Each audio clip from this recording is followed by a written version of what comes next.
update ng bayan, maasahan anumang panahon.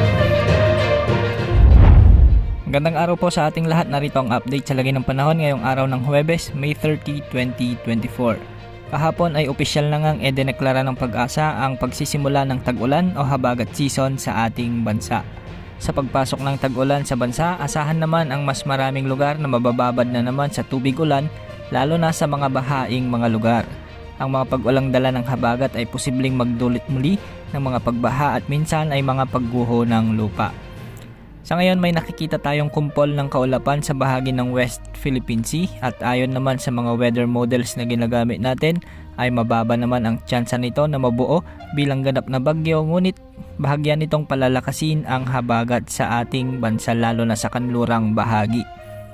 Ngayong araw ng Huwebes, posible ang mga pag-ulan sa Luzon sa bahagi ng Cordillera Region, lalo na sa Apayao at Benguet at sa Ilocos Region sa bahagi ng La Union at Pangasinan. Central Luzon naman ay sa bahagi ng Bataan, Zambales at Bulacan. Posible rin ang mga pag-ulan sa bahagi ng Calabarzon, Mimaropa, sa may Bicol Region at sa ilang bahagi ng Metro Manila. Sa Visayas, asahan din ang mga pag-ulan sa bahagi ng Samar Provinces at ilang bahagi ng Leyte Provinces. Kasama rin sa mga maapektuhan ng mga pag-ulan ang bahagi ng Romblon, Negros Provinces, Southern Cebu, Antique, kasama ang Palawan at Calayan Islands. Magiging maulan din sa ilang bahagi ng Mindanao, particular sa Zamboanga Peninsula at sa Bangsamoro Region, kasama na ang Lanao Provinces.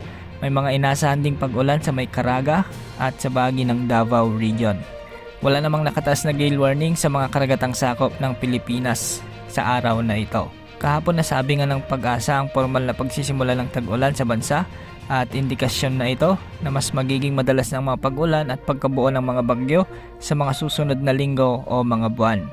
Ang pagkakaroon ng kalat-kalat na pag-ulan, madalas na thunderstorms, ang pagdaan ng bagyong Aghon at ang southwest monsoon o habagat nitong mga nakaraang araw ay nagdulot ng matinding pag-ulan sa kanlurang bahagi ng Luzon at Visayas na siyang nagpahiwatig ng pagsisimula ng tag-ulan sa bansa. Bukod dito, mataas din ang tsansa na magkaroon o umiral muli ang La Nina at posibleng maramdaman ito sa pagsisimula ng Hulyo hanggang Setyembre. Sa kabilang banda, maaring may mga habagat break sa pag-ulan na umaabot sa loob ng ilang araw o linggo at karaniwang tinatawag itong monsoon break.